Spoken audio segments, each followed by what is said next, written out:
السلام عليكم. اليوم جيتكم بواحد الوصفه ثانيه ديال اللي كتصلح للكحبه. يعني اللي كتصاب الانسان وكتكون كحبه ناشفه، يعني الانسان تيبقى تيكحب ولكن ما كتخرجش ليه الكحبه وكضر في راسو. مع هاد الايام كاين الريح ديال هاد الكحبه. المهم كاينين وصفات مختلفه ومتعدده، كله علاش كتصلاح لي، كله شنو كيصلاح لي. كاين اللي كيدير غير اتاي وتيدير فيه شويه سكينجبير وتيشربو تيجيب ليه الله عليه الشفاء. وكاين اللي تيدير ثاني غير دانون وحبر شاد كيما حطيت واحد الوصفه حتى هي راه هي حبيبه، يعني الانسان تيديرها وتشافى من الكحبه، يعني عمرات ليه. وثاني وحده اخرى انا نيت جربتها هاد الايام ولقيت عليها الراحه. يعني قالت لي واحد المراه صاحبتي قالت لي هانتي ما عليك الا تجيبي زنجبيل داك الخضر طري، هذا راه كتشوفوا فيه. انا راه استعملته يومين هذه وقلت نشارك معكم هذه الوصفه. الا كان شي حد والله ينجيكم، الا كان فيه الكحبه وبحال الكحبه اللي كاينه، يعني يدير هذه الوصفه راها زوينه. عندنا هذا السكينجبير طري راه كيتباع عند العطار، انا شديته ونقيته، نحيت لي الجلفه ديالو وغادي نحكو بهاد الحكاكه. هاد الحكاكه غادي نحكو بها. انا غادي نحكو ونرجع معكم. نحكو هنا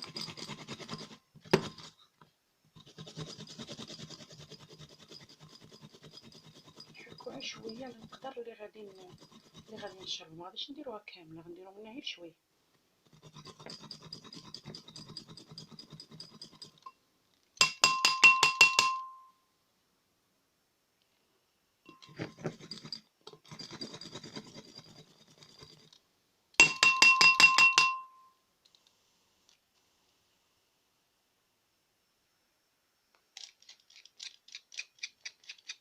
ها هو دابا خديت واحد شويه منه، ها هو القياس اللي خديت غير شويه، وغادي نعصر عليه واحد الليمونه. غادي نقسم هاد الليمونه على جوج باش نعصرها.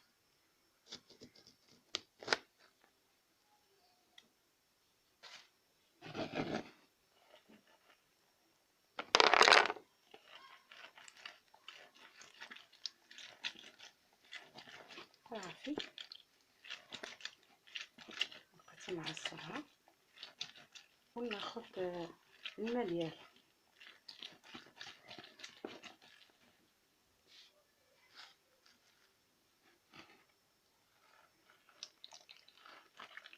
وتكون الليمونه يكون تاخذها تكون فيها الماء، يعني تكون مية.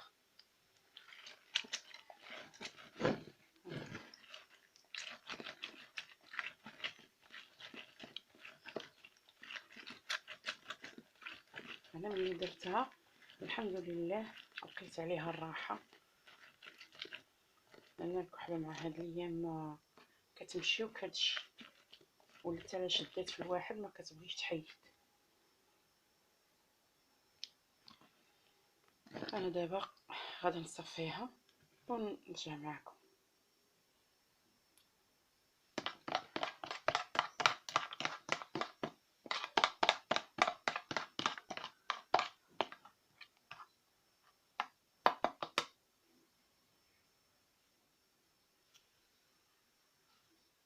دابا غادي نشد هاد اللي درت، اللي حكيت زنجبيل ولا سكينجبير طري اللي حكيته، وغنكب فيه هاد العصير ديال الليمون ونخلطو مزيان.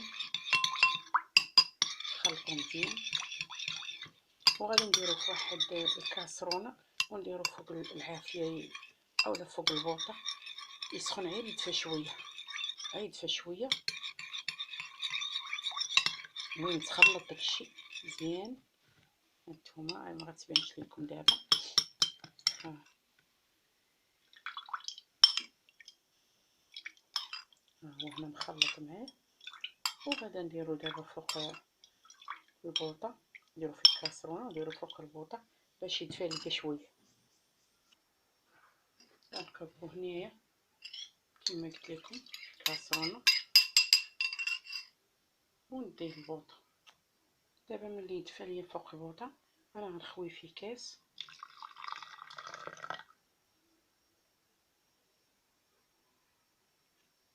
دابا راه هو دافي، يعني يقدر الانسان يشربو، ما يكونش سخون بزاف، يكون زعما حامي، يعني خصو يكون شويه دافي صافي تيدفى. وديك الساعه يشربو. ملي يبغي ينعس قبل ما صافي يعني اخر حاجه يشربها، باغي يشرب مياه ياخذها، كان باغي ياكل شي حاجه ياكلها، يشرب الماء، وعلى الاخر تيبغي ينعس يبغي يمشي لفراشو. وديك الساعه ياخذ هاد الوصفه ديال سكينجبير طري والليمون اللي دافي ويشربو. راه ان شاء الله غادي يتشافى، وما غاديش تبقى فيه هذيك الكحبه اللي كتكون جافه، واللي كيبقى الانسان غير تيكحب تيكحب تيكحب، ولكن ما كتكون خاويه. هذه راها زوينه، راه انا جربتها، وكيف شفتوا راني جربتها هذه يومين، وقلت انا علاش نشاركها مع المتتبعين اللي كيعاني من بحال هاد الكحبه الجافه، ولا سمع شي واحد فيه الكحبه، ما عليه الا يعطيه هاد النصيحه ديال سكينجبير والليمون معصر. غير العصير ديال الليمون ويدفيهم ويشربهم. نتمنى تعجبكم هاد الوصفه، واللي باقي ما شاركش في هاد القناه هذه فرصه فين يشارك فيها، ويخلي لي واحد التعليق، ويبارطاجي هاد الفيديوهات مع اهلو وصحابه، مع صحابو واهلو وجميع الاهل والحباب. نتمنى نتلاقى بكم في فيديو اخر ان شاء الله.